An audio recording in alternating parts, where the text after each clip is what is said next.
I'm probably just going to say James Ellis, like AKA Meta-Nomad, the host of Hermitix. Hello, I'm the JMO, and welcome to another episode of Come Internet with Me, the web show with a gentle premise, browsing the web together. Don't forget to like and subscribe to the video, and you can find links to all the things that we visit in the Arena channel, which will be linked in the show's blog post below as well. You can also support the show at comeinternetwith.me/support. Let's find out who today's guest is.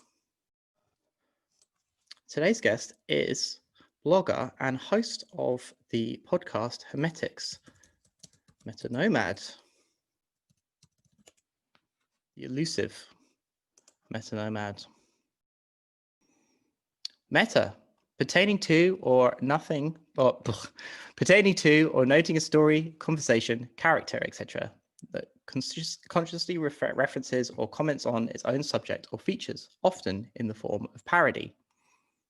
Nomad, the Deleuzian concept of the nomad. The nomad has a territory. He follows customary paths. He goes from one point to another. He is not ignorant of points, water points, dwelling points, assembly points, etc.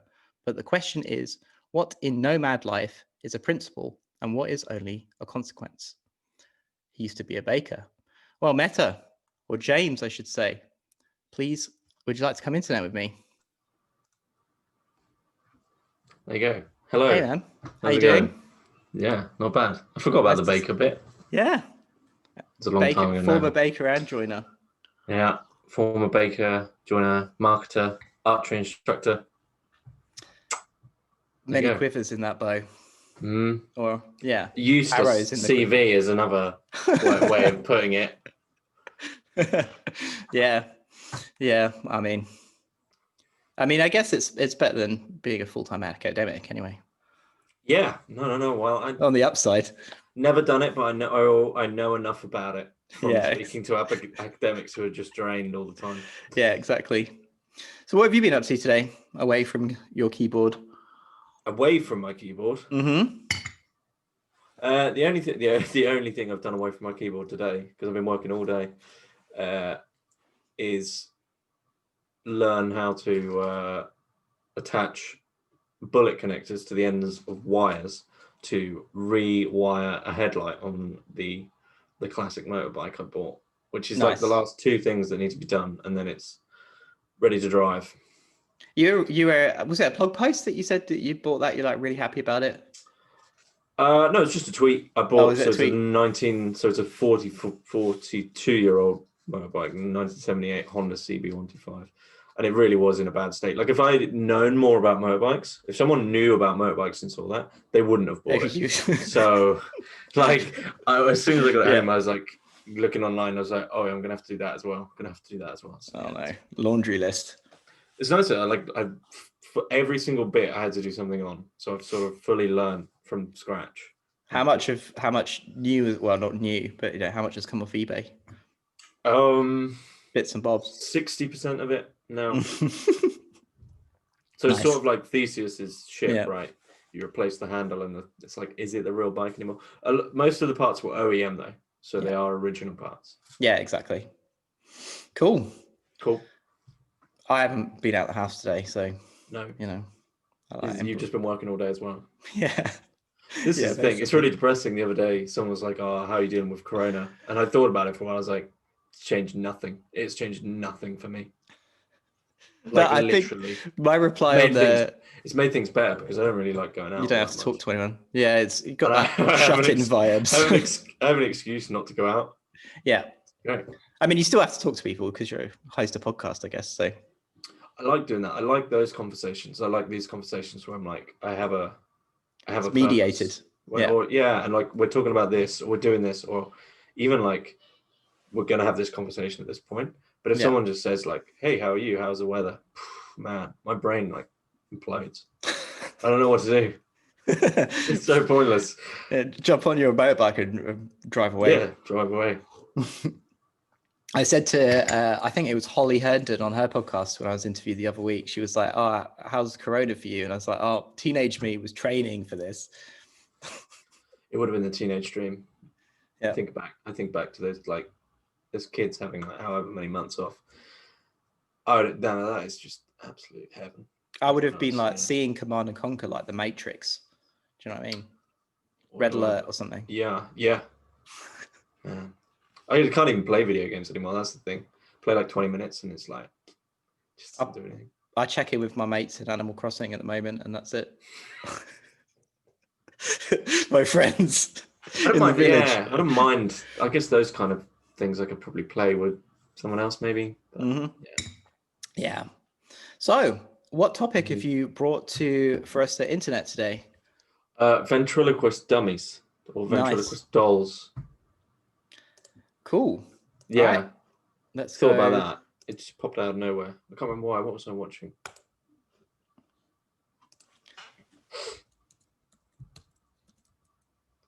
Ventriloquists.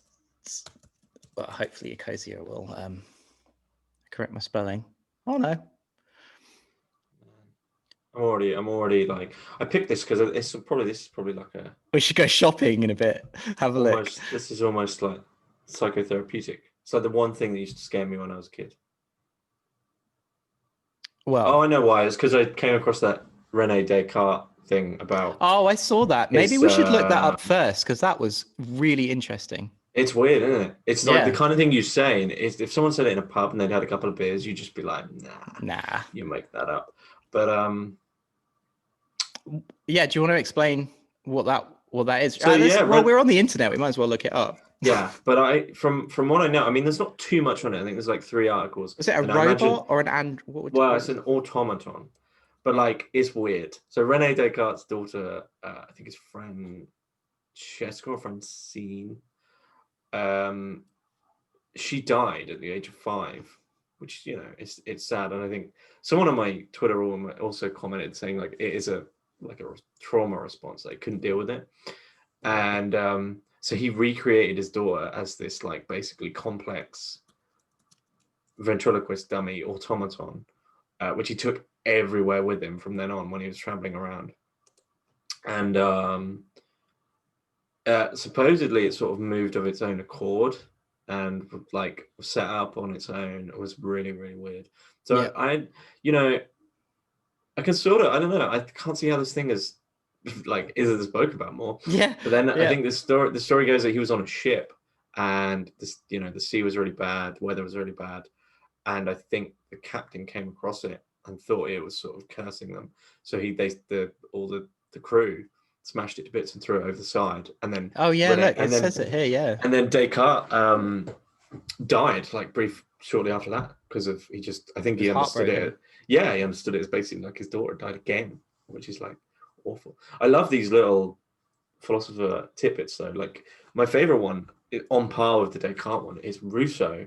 Like I don't know if I'm allowed to say this kind of thing on the show, but the only way he could get off was like to be publicly spanked, and I mean like in the middle of the street. Well, actually, like fully out in the street. What he used to do, and this is no word of a lie, he'd hide like if there's an alleyway leading off the street, he'd like suddenly reverse with his butt out and like get someone to hit it. And that was literally the only way he could. I'm not making that up either. That sounds like both of these things. Wow. Yeah, I mean, like it's weird how we know that Kant liked to take his walk at 11 a.m. and whatever set his watch by the clock, but there's a really weird one about Kant as well, which I probably can't. Yeah. I probably know what you're talking about. That's not one where he's tied down. Yeah. I mean, anyone who knows what we're on about knows what we're on about. Yeah, exactly. Exactly. But like, this is the one that actually that comes up in the book that I self-published, the Kant thing, because everything I've read about Kant's biography, it's just like, he was artificial intelligence. It makes no sense otherwise. Like, there is no like the fact they even say like, Königsberg set their watches to Kant. Yeah, it's like, okay, I get the hint. He's a robot. He's like he's from Come Back in Time. Maybe Kant's from Neo China or whatever. That's the big rumor, I think. Yeah, that's the rumor that you heard it here first. That's the one we should start. The real deep stuff. I'm actually thinking that I might dive into this myself actually about like, because this is interesting. It is a defining mark of Descartes' modernity that his texts are haunted by lifelike machines, not his own. Yeah, I mean, he believed rabbits and like animals were just like machinery inside of them. Yeah. And I believe actually that was one of the pushes historically. It could have swayed between more meat eating and vegetarianism or veganism. Yeah. Apparently that was one of the big arguments for the sort of propulsion of Western meat eating as a common thing, is because Descartes argued that, little bunnies were nothing more than cogs. It's interesting though, because there's a couple of articles that I probably won't be able to find, but we are on the internet, so we might as well try and find them before we go into Ventriloquist Dummies. How do you find using you're using Brave and you're using Ecosia? Yeah. How do you find using them compared Ecosia surfaces a lot more interesting articles that you probably would find on pages 2 or 3 of Google. It sometimes can be a struggle if you're looking for something. There's a real recency bias, I find, with Google's got a huge recency bias as well. I mean, if you want to know about Hannibal crossing the Alps, good luck like Googling Hannibal, like a really important historical figure. You're going to get 3 pages of fucking TV shows. No, yeah, that's one thing I always disagreed with. I mean, there's a lot of things where you think that should, when the name is the same, I kind of think there should be something where the reality always comes before, I feel. Yeah, exactly. But that's probably my own bias, right? Like, they probably have some weird argument against that.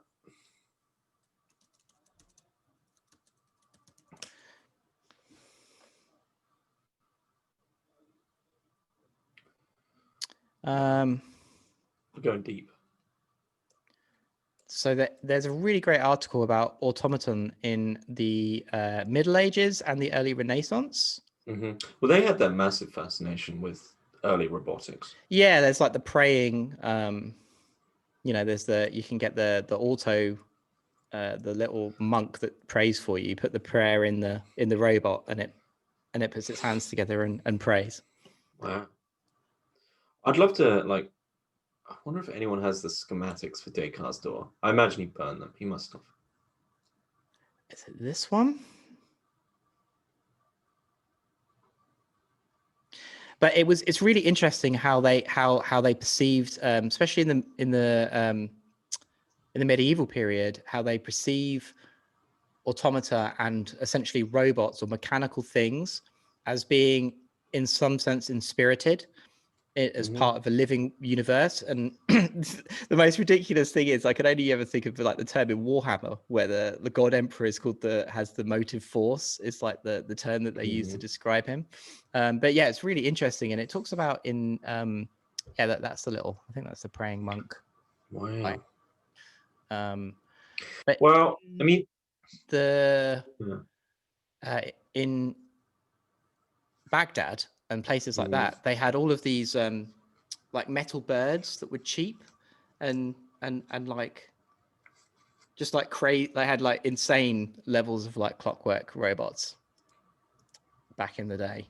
Basically, that all went away with essentially with the Reformation. Which is why people thought that the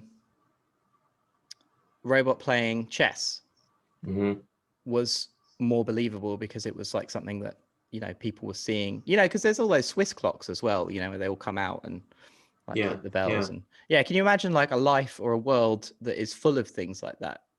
It'd be lovely. It'd be fantastic. It'd be a bit frustrating because you have to wind them up all the time. Yeah, exactly. But it's no more than charging your phone to get it magically do its thing. So we're on ventriloquism here. Yeah. I'm wondering if there's like, we can have a look at is an active stagecraft in which a person creates the illusion of their voice coming from somewhere else. I want to know about the dummies, really. Let's skip. Modern ventriloquists use a variety of different types of puppets in their presentations, ranging from a soft cloth or foam puppets, flexible latex puppets, traditional and familiar hard-kneed figure, tinsel with mechanical carvings.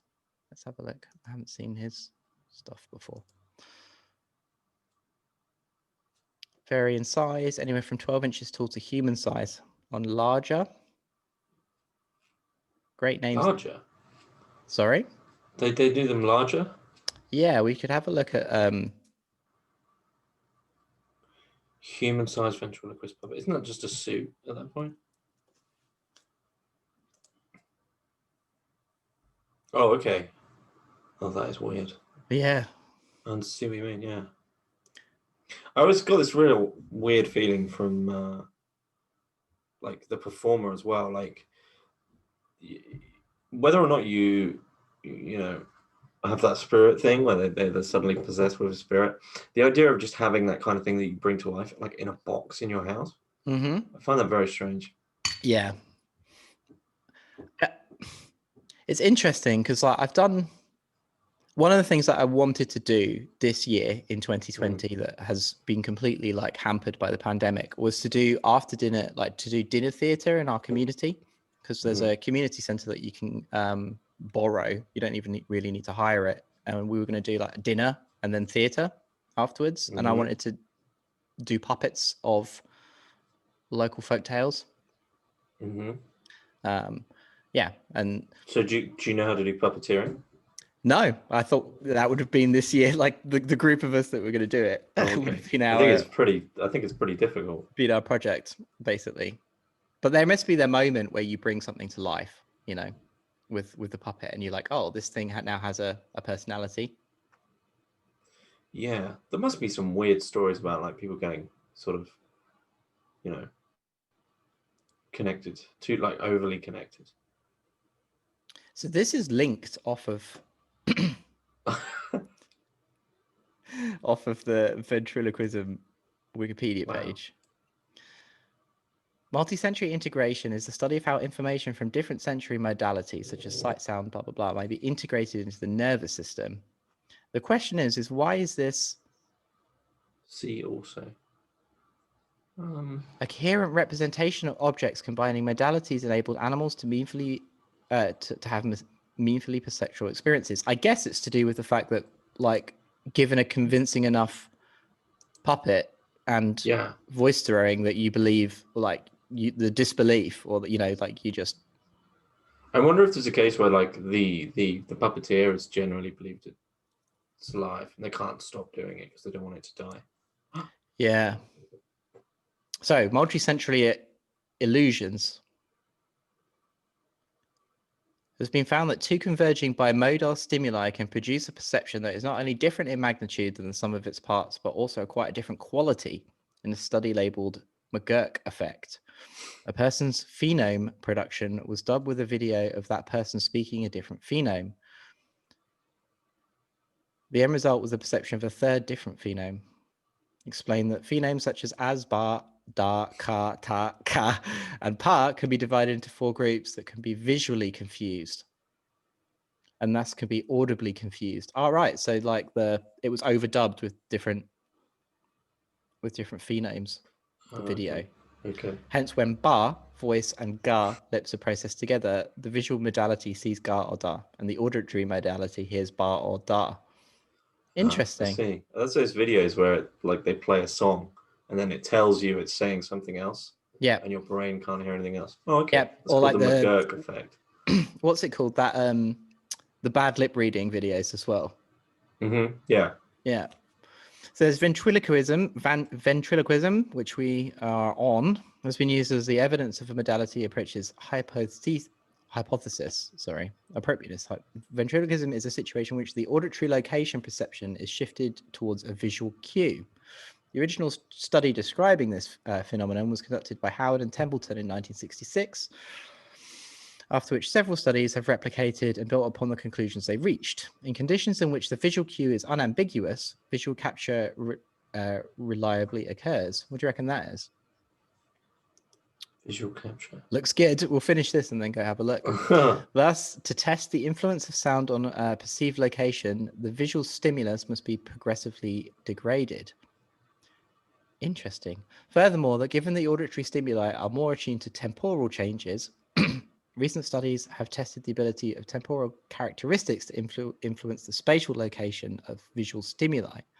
Some examples of electronic voice phenomena, which shout out to Stephen Fortune's electronic voice phenomena essay in what article is it? I can't remember, but shout out Stephen, hope you're watching. Many of those use sound bubbles are considered a kind of modern ventriloquism technique and is played by the use of sophisticated software, computers and sound equipment.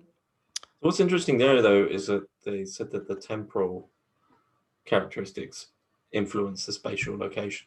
Mm-hmm. So that the actual time influences your vision. That's pretty impressive. I assume that's got to have something to do with the manipulation of, like, if it was the puppet's mouth, you know, because it wouldn't work if you were not doing it at the right time, kind of thing. Yeah. But it also makes me want to, like, look into those studies and start playing around in VR and be like, how could you create some of these effects where noises come from objects in VR? That'd be interesting. Double flash illusion, which was reported the first illusion to show that visual stimuli could be qualitatively altered by audio stimuli. Standard paradigm of participants are presented by combinations of one of the 4 flashes accompanied by 0 to 4 beeps. And then they were asked to see how many flashes they perceived. Interesting. Rubber hand illusion. The rubber hand illusion, participants view a dummy hand being stroked with a paintbrush while they feel a series of identical paintbrushes applied to their own hand, which is hidden from view. This visual and tactile information is applied synchronously, and if the visual appearance or position of the dummy hand is similar to one's own hand, and people may touch that touches on their own hand, people may feel that the touches on their own hand are coming from the dummy hand, even though the dummy hand is in some way their own hand. Is that the one where they, like, slam it with a hammer at the end? Where they create a fake one and they pretend it's the... And you're playing... I mean, I'm pretty sure that they probably... But it's also done in the reverse, right? Where people lose hands and then they get, like, the phantom pain. Yeah, they get itches, don't they? Yeah, and if you do the same illusion, and then you can, but I think it's like a mirror. So if they open up their right hand, they see their left hand open, and then they can, like, unclench their fingers in their mind because of the phantom pain. I think I read that somewhere. Right, visual capture. Here we go. We're still in psychology. Visual capture is a dominance of vision over the other sense modalities and create a perception. In this process, the visual senses influence other parts of the somatosensory system to result in a perceived environment that is not congruent with the actual stimuli. Visual capture aids in the illusion that dummy is talking in ventriloquism. Okay, well, that was a brief tour through Wikipedia. Yeah. Let's have a look at Tim Selberg.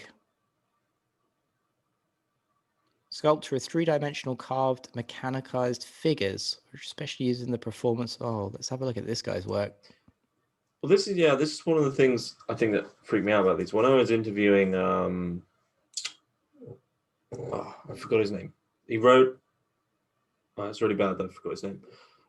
He wrote The Faceless God, anyway, and it's a book of sort of cosmic horror. And I'm gonna have to look up his name because I feel bad.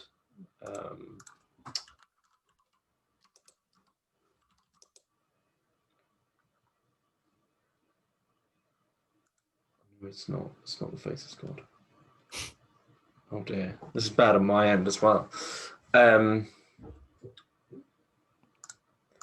Anyway, it's a book of on horror, and in the it's The Benighted Path. It's the book by Primeval Gnosis and the Monstrous Soul. Why isn't the author's name on this page? This is mad. This is crazy. Richard Gavin. Righto. Right. I'm really sorry about that. Anyway, at the start of his book, he mentioned something which I thought I've sort of thought of for a long time in terms of cosmic horror, in terms of like Lovecraftian horror. So when he was younger, he had these really like visceral experiences with those machine, like those theme park animatronics, where they've made them really, really well for the time. And then over time, they just become these sort of weird relics of horror because they're so close. And I always got that feeling as well, really, really like deep in my gut when those rides where you go through fake scenarios and the animatronics sort of just do enough moves to make you think they're real in the brief time that you pass. Yeah. Those little worlds always set me on edge. There's something really, really weird about them. Like a haunted house as well, I guess.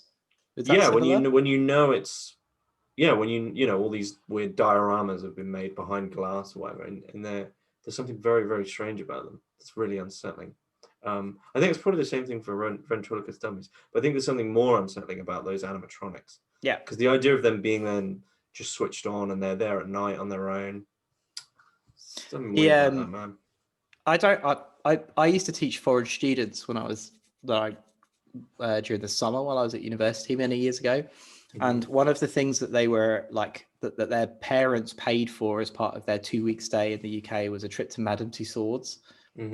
So over the course of summer, I'd go to Madame Tussauds like 4 times.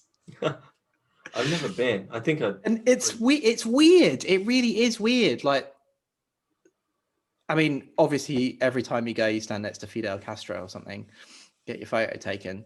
But like, sometimes you do actually like, you step backwards and then you see it at the and they just like look like you react to them as if they were real. I mean, it's weird on a cultural level as well. It's like wax sculptures of celebrities. It's generally quite weird that you. Yeah, I mean, Madame Tussauds started a job making death masks of people during the French Revolution. Oh, is that their original purpose? Yeah, that's what she did. Wow.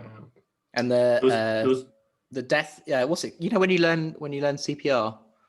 Oh, the Heimlich maneuver. No, the dummy that you learn CPR. Oh right, yeah. The face of that dummy is someone that was dragged from the Paris River. Oh. Because they needed a face. Is that when the dummy dates back to? Yeah, well, what the face dates back to, like the mold. Wow. That's a real kick in the. I think they should change that because. Yeah, I mean, you're like, let's confirm that. Let's confirm that. CPR dummy. Face. Dead woman. Yeah, that's good. That's good searching. Yes. Yeah, there you go. Yeah. There's a copy of a 19th century drowned woman's face. Yeah. I just think really like that you have to do your 15 hours worth of CPR training or whatever it is to save someone's life. Like there's something weird about that. Yeah, I also feel like maybe this is a bit pretentious to me, but that woman hasn't agreed to that. No. It's weird. I mean, it's weird. It's pretty fucked up. Yeah. Really fucked up. But coming back to the Ventriloquist Dummies, this is Tim Selberg. This is he's mechanical, wooden. And when I was searching his work, there's some photos that I think we might be able to find of the inside. Okay, that's cool. February 22 Gen 2 controls have been time tested, enthusiastically received. They are replaced with various standard control systems.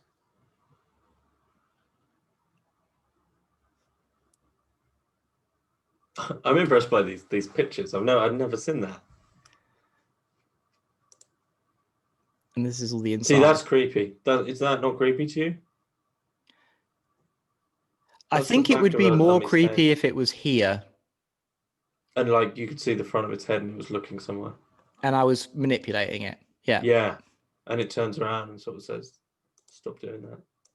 I mean, I don't like people in suits, but I don't really have a problem with like ventriloquist dummies. You don't like people in suits? Yeah, like people dressed up as I don't mind It's very specific. I don't like people That's- dressed up as cartoon characters or intellectual property. Why? I don't like people pretending to be Minnie Mouse or whatever. Why? I don't know. I haven't liked it since I was a kid. But Well, you mean like scared of it? yeah. Oh, okay. I thought you meant like on a copyright level or something. No. I mean, but the thing is, I'm totally fine and have hung out with and been to furry conventions just to like go check them out and see what it was about. I was So going to it's ask, like- why'd you go there? We the first furry convention I went to was a decade ago, and we came across it in Oh, wow. Bishopsgate, the Needle in Bishopsgate, and they were Yeah. just having they're all outside of a conference hall. I was like, what's going on here? And they were like, oh, it's FurryCon 2010. And I was like, oh. That's like the early days as well. Yeah, so we went in That's and- the hardcore gang. Like, Mm-hmm. you know? Yeah. And then that was my first like proper, I mean, obviously I'd see I live on the internet, so I like knew about it, but that was the first time I'd ever met anyone. And it was really cool. I loved it. It was a really good afternoon. Mm-hmm. Was it sort of different to the reputation that furries have now? No. Okay. No. No. But yeah, I really got on with them. Like mass respect for that whole community. Doing the Lord's work. It's very important for the future. Attention to mechanisms, controls. Is that what we're already on? Animations. Oh, wow. Look at this. These are made out of wood as well. Wood. Yeah.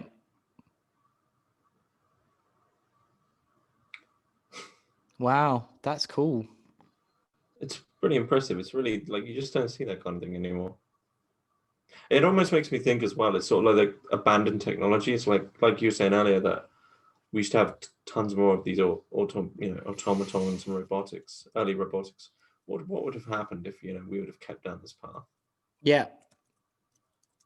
Like a mechanical, much more mechanical world. Have a look at how you make a ventriloquist dummy.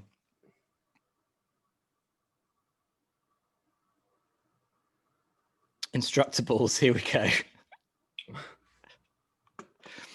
I was hoping there's gonna be a wiki how. Oh my god. Oh man.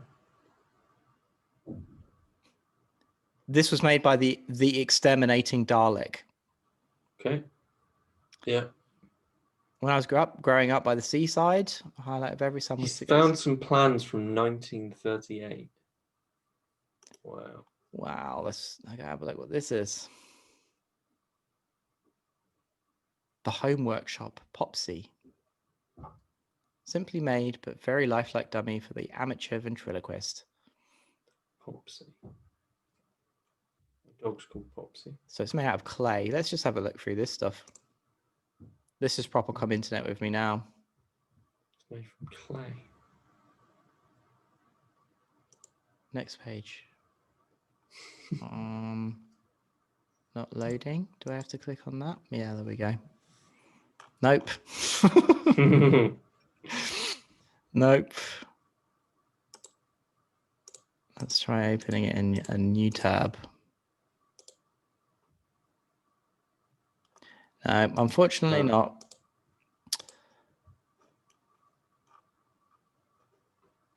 Related post, Japanese rollerblades in 1938. Wow. Have you ever seen the maybe this is why website? I was watching Lord of the Rings the other day, and the dummy for Frodo that they used. Have you ever seen that? No. It's pretty funny. I must have seen it. Well, you've seen I've it. watched all I've watched all the extras as well. I got like I've watched the extended cut version. Extended. Frodo dummy. Yeah. Is that what they used to when they like throw him onto when they're when they're quite a way away, like when the camera pans out? I don't know if there was too many pictures. Hey, look. of it. Yeah, there's one. Damn.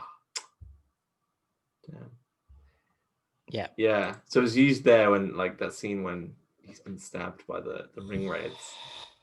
but it's really weird. It's basically it's like a CPR dummy with Frodo wig on. Wow. There is a really good picture of it, like sat with Gandalf in the, but I don't know if is it the Gandalf? maybe try Frodo. I don't know. Frodo doll might do it.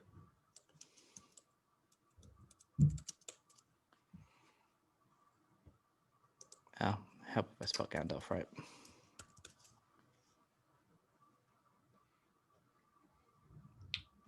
Maybe not. No, too much merch. Too much merch. The most controversial podcast that I ever put out on Permanently Move was that Lord of the Rings was better than Game of Thrones. What is? I mean, that's undeniable. Yeah, I know, It's exactly. undeniable. You can't. That's not even an argument, is it? I'm gonna subscribe to this Oh, blog in my RSS reader. Do you mean books were better? Just as, like, yeah, I mean, just everything about it's better, to be honest. Yeah, I mean, without Lord of the Rings, it wouldn't be Game of Thrones. So they can't. My main argument was about like that Lord of the Rings was a book that brought magical thinking, or at least like fantastical thinking, back into the Western world. You know, I was thinking about this the other day. There's like examples floating around that time of fantasy, but Lord of the Rings is that example where it's like everything is all the tropes, all the races, all the ideas of magic, sword and sorcery, fantasy are outlined by Tolkien perfectly. Like, you know, you could say, oh, really? You know, fantasy came into its own with this author, but it's like what we now contemporarily understand as fantasy is Tolkien. Yeah. So. Yeah. Have you read Rebecca Tarnas's book on Jung and Lord of the Rings? No. Highly recommend that. What's it called? Oh, I can't see it from over here. Anyway, let's go back to look at this person that's built this. Yeah, built this. We didn't get very far. We went to the source. So what did they do? They were like the build. Found some plans. How many years did it take them? When was this post? It doesn't say. No, it does not say. It's stalled in 2012. It might say at the bottom. Decided to resurrect him. Yeah. Oh boy. There's a lot of discussions going on. Yeah, well, this will be a good page. Let's have a look. So it says, stalled in 2012, but spurred on by the discovery of this site, Instructables, and not being able to find any other ventriloquist dummies on here, I decided to resurrect him. Resurrect him. So you listen to that language. Resurrect him. Yep. I decided for the outset to make him as far as possible from found over leftover materials. Oh, poor dummy. Just made from old tins. Oh, that is... Those hands are like... Yeah, big. Ingredients. Pudding basin for molding the head. Plasticine. Waterproof container large enough to hold face for molding. Cardboard box lined with plastic bags. Fiberglass. You can tell us from 1938. Epoxy resin, fiberglass, and a bit of drain pipe. That's what 5-year-olds were doing back in the day. Yeah, half in fiberglass to make a creepy doll. Okay. Oh boy. The mouth mechanism. Pivot, pull string, elastic band, right? Section to cut away to make mouth and chin. Design and cut straight as possible. There's 2 more images. Made the ears. That image is so lame. Okay, wow. Wire through the eyeballs fixed inside of the head as the pull string. Elastic band. Halloween eyeballs with bloodshot bits sanded away. Smart. Cut the eyeball to glue over the eye. Method. Glass size proved to be a bit expensive. Ping pong balls too flimsy. So I end up dismantling a couple of old roller deodorants and using the balls from those. Smart. Top neck, oval position. Okay, so you just stick your string through the neck. Can you imagine this man frantically smashing open some old royal deodorants in front of his wife? What was it? The Dalek, the exterminating Dalek. Yeah. Let's have a look at these hands though, because they're. Yeah. There's severed arms from a horror. Yeah. This is weird, man. This is something. This isn't even a project of passion because this is quite rushed. I think this guy's got this guy. Drilled recess holes, blah blah blah. Videos don't really work very well in this, but I'm just gonna go for it. Can you hear that? Oh man! Oh, I can't hear it, but I can see the swaying. It's playing 1940s swing music. Okay. Over the top. It works quite well. Yeah, but why is it in a he's got a uniform? Dalek thing. Mm. Yeah, I don't like this. This is all very strange. Well, that was Instructables how to make one. They made wooden dummy. Okay, that might be cardboard dummy. Let's have a look at these ones. Things you'll need: paper, card, blah blah blah. Just show us the pictures. That's it. How to carve a horse's head out of wood. Carve the rough shape. That's such. It's cheers. This is literally just carve one out of wood. Carve one out of wood. Yeah. Thanks. Yeah, this is literally just like one of those like how-tos that are just clickbait. How to draw an owl. Yeah, what adverts are we blocking? It's just trackers. Just trackers, basically. Getting tracked. This is probably what Outbrain uses. How to carve a horse's head out of wood. What else is on this? I feel sorry for this kind of sites that are just sort of clinging on. Imagine working for one of these sites, right? Yeah, so I always think that, and especially if it's full time, how to repair the neck of a guitar, and you just don't care about it. Yeah. It's just such.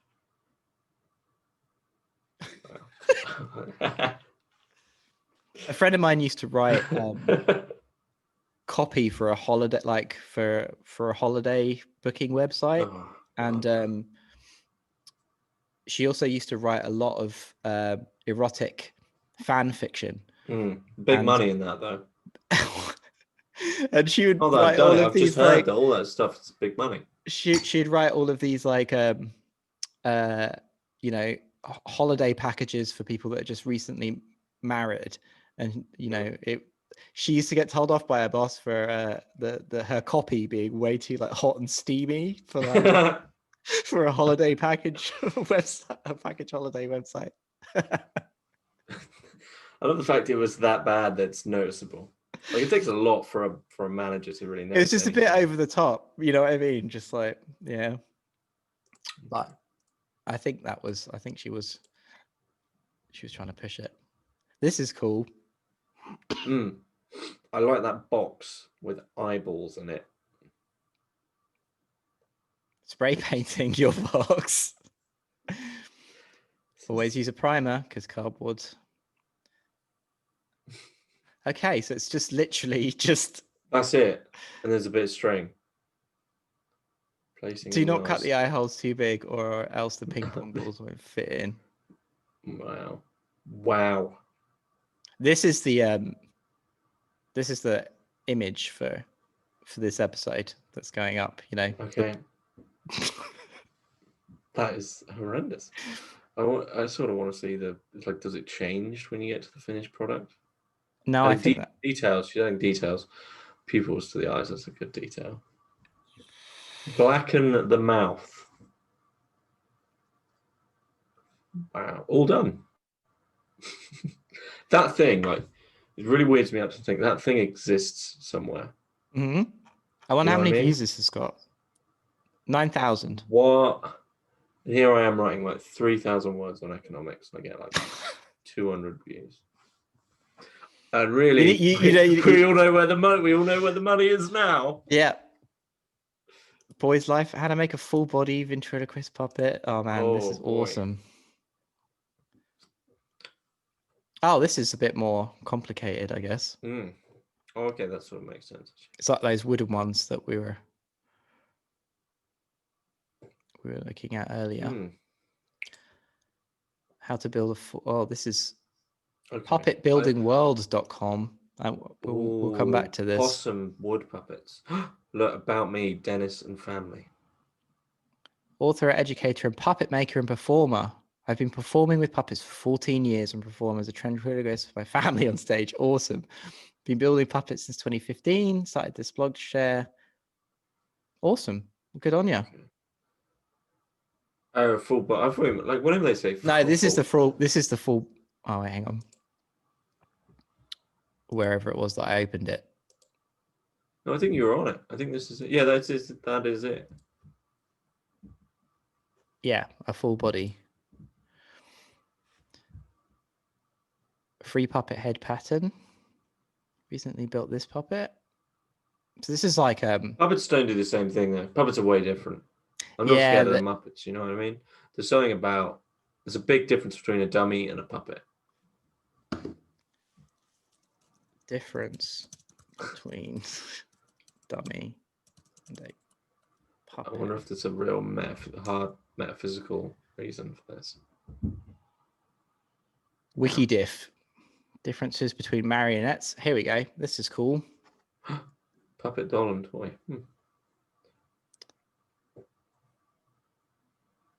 A puppet is any small model of a person or an animal able to be moved by strings or rods in the form of a glove, while a dummy is a silent person, a person who does not talk. Thanks for that, Wikidiff. Not really helping. You see, this looks like it's going to be a lot more helpful. Most of us lump marionettes, puppets, and ventriloquist dummies under the heading of puppets. Yes, that's why we're here. Enlighten us. Historical, constructional, and operational differences. So first of all is marionettes, which I reckon are probably like really, really old. Oh,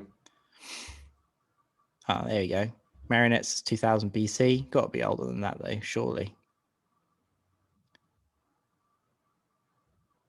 15th century Myanmar, marionette troops were employed by the king to highlight and correct the misbehaviors of family members and save them embarrassment. Wow. Ordinary citizens also used the dolls as vehicles to respectfully express their dissatisfaction with the king and his court. That's a whole nother... I'm going to do a podcast about that. That's 1,000-word permanently move right there. Let me tell you about the court intrigue of 15th century Myanmar. Europe, Italy is considered the birthplace of the marionette, but dolls were also found in Austria and Germany.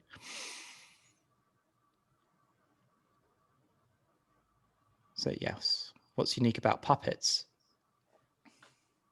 India with inventing puppets about 1000 BC. Others give that distinction to China. In general, puppets are controlled with various means of people called puppeteers. Egyptians used clay, softwood, or ivory to make their puppets. As mentioned already, puppeteers in India use sticks. Chinese shadow puppets were made use of stretched skin. Yeah, I haven't really seen the difference. It seems to me that puppets are for like comedic effect, and marionettes are like an instruction. I wouldn't say comedic, because there's all the Javanese puppets and stuff, which are like really important as part of their Hinduism. It seems that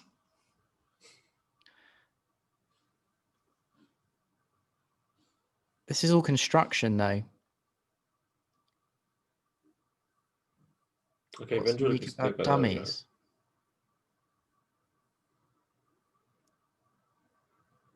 Here we go. Ventriloquism began 6 BC in Egypt and Greece, according to the article about ventriloquism theatre. Go have a look at that. A Greek priestess named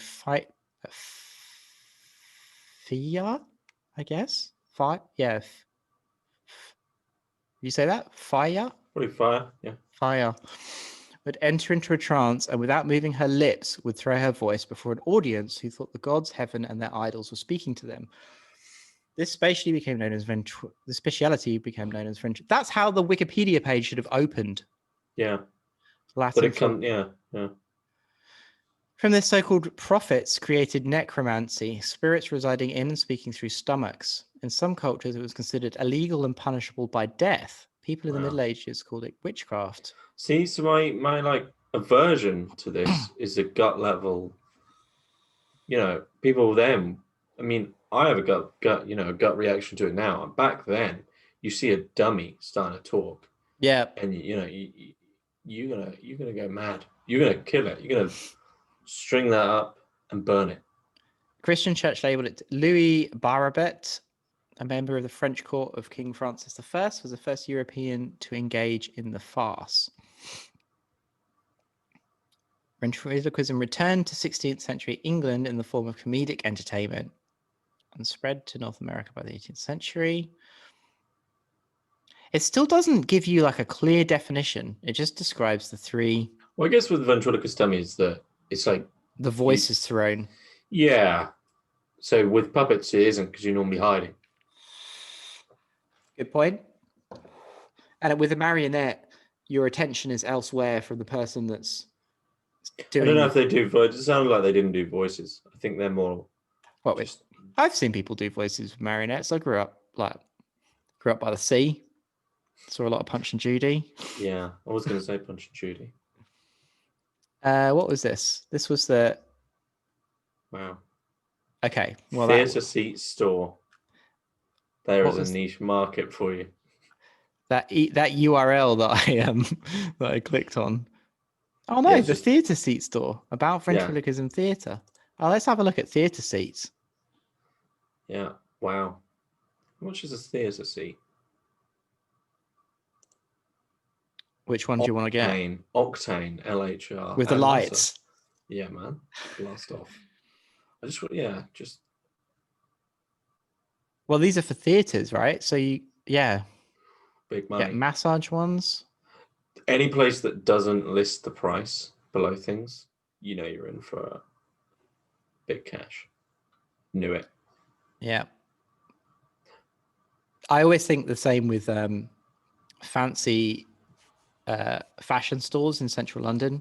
Yeah. If you don't see a price, walk away. That t-shirt is too expensive for you. Yeah. If you have to go in and say how much is it? Yeah. You're not the customer they're looking for. Yeah. They're looking for people who know that their card isn't going to get declined. Yeah, exactly. Well, what should we look up now? That was fun. Where else should we go? We can go back and have a look at some of the other links.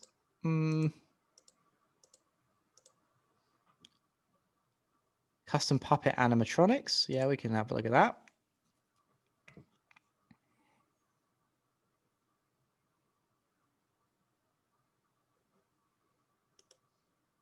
Have you ever seen the work of the artist Patricia Pacini? She does hyper-realist stuff, which is along these lines. How do you spell that? P-A? Yeah, Patricia. R-I-C-I-A. Pacini, I don't. It might be I-C-I-N-I, but it probably will come up. But no, Pacini. Sorry. It's okay. Yeah, but there you go. There it is. I haven't seen the latest stuff, so I don't know. It can be a bit weird, but I always used to really like it when I was in artist websites. Why do they do this? They always do it. Oh, okay. Yeah. I do know where I've seen that before. Yeah, some of the pictures, I think, get bandied around.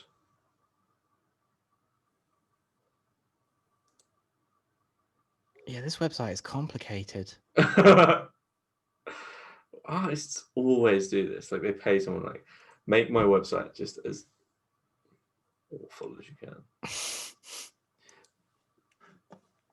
As complicated as possible. Yeah. What's that? Atlas. Fantastic. That's awesome. Yeah, it's really cool.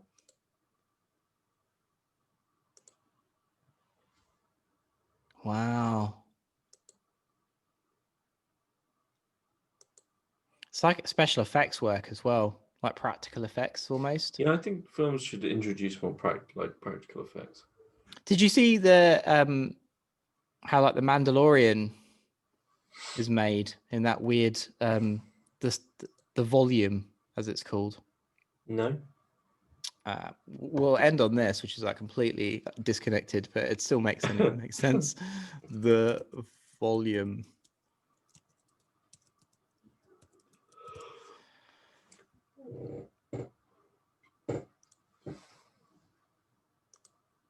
So it's this like, yeah, this is it. So it's completely covered in LED panels, Right. and they have the practical effects and also bits and bobs of the set. They just like, bring them into this weird dome. Yeah, so like that's the LED in the background. So like any background in that series is the LED background. Yeah. So this is the desert scene. And what it means is that VFX, instead of being at the end of the tool chain, it's at the beginning. And all of this stuff is made in video game engines rather than it being expensive CGI. So the director can say, "Can you move the mountain?" Oh, I see what you mean. And they can just pick up the because it's a video game engine, they just pick up the object and move it around and like work with the cinematographer and the director on set. That's kind of cool. It's very cool. I heard all right things about the Mandalorian. I haven't actually seen it yet. I'm gonna binge on it once it's finished, maybe. I thought the first series. Yeah, it's a new series out. Okay. It's just came out, but like this is another example of it. Like being inside that volume.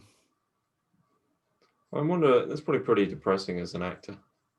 I think it's probably better than standing in front of a green screen. Yeah. Like true. Far less depressing. You actually see what you're trying to act and react to. Yeah. Well, that was really fun. I'm glad that we looked at some of that stuff. Ventriloquist Dummies. So it will stay with me for life. I'm enlightened. I'll put all the links to the stuff that we visited in the Arena channel for the show. What have you got coming up? Well, I guess your new book just came out.